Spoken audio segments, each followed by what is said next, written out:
Lawmakers are calling for more regulation now on artificial intelligence. Concerns are growing over OpenAI and bot programs, ChatGPT. California Congressman Ted Lieu wrote a New York Times op-ed using ChatGPT to write the entire first paragraph. This is what it says. I simply logged into the program and entered the following prompt. Write an attention-grabbing first paragraph of an op-ed on why artificial intelligence should be regulated. Officials warning that ChatGPT could make certain jobs completely obsolete. That includes education, finance, software, engineering, even journalism obsolete. Joining us right now with all the hot topics all morning long, Cheryl Crosoning and Brandon Arnold. And Cheryl, you know, I'm sure AI is incredibly effective in a lot of industries. We see it in medical breakthroughs. We see it in manufacturing. What you're talking about here, though, you're talking about white-collar jobs, those jobs that are gotten after years of study in university and higher education. They're going to be obsolete because of how effective OpenAI really is. Your thoughts? Well, you can't stop innovation. And I think that the reason that we've seen this big uproar is because of the 10,000 jobs being cut at Microsoft, because Microsoft said they wanted to make a multi-billion-dollar investment in AI. But, you know, let's use brains for a second. You know, the human brain, because you're looking at the Ted Lieu op-ed in the New York Times.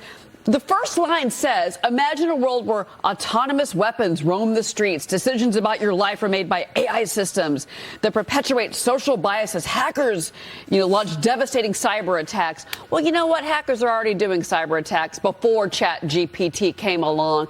Look, I think that there is a place for AI, in particular in customer service, in particular with airlines, with Microsoft. I mean, with Amazon, there's a really great place for the consumer, for the American consumer when it comes to technology like this. And I think there's a good place for it. And I think that this op-ed in the New York Times is an overreach. And I think that he's trying to himself grab a big headline.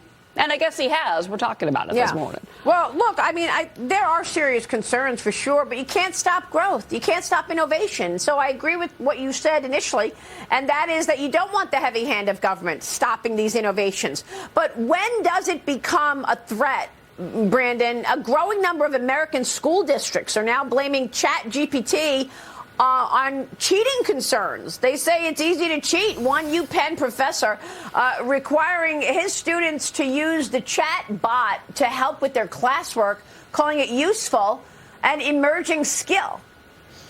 Well, to some extent, you can't put the genie back in the bottle here. AI is developing. Right. It's innovation. It's going to take place. There are areas of concern, and actually the ChatGPT pointed some of those out, some areas that I think we all should be concerned about. That is military applications of AI, and that is things like cybersecurity. Are we going to have sophisticated cyber attacks that exceed the ability of our professionals to block those attacks? Those types of areas absolutely are cause for concern and cause for some regulatory action by Congress, or at least oversight. But other areas, we're just going to have to adapt. This is how innovation works, where it's things like innovating the horse and buggy to the automobile or whatnot. That's how innovation works, and to some extent, we just need to lean into it and embrace it. Wait, Maria, I'm sorry. Wait, breaking news. Kids are figuring out ways to cheat on exams in school? Oh, my gosh. Yeah. I'm shocked. Yeah.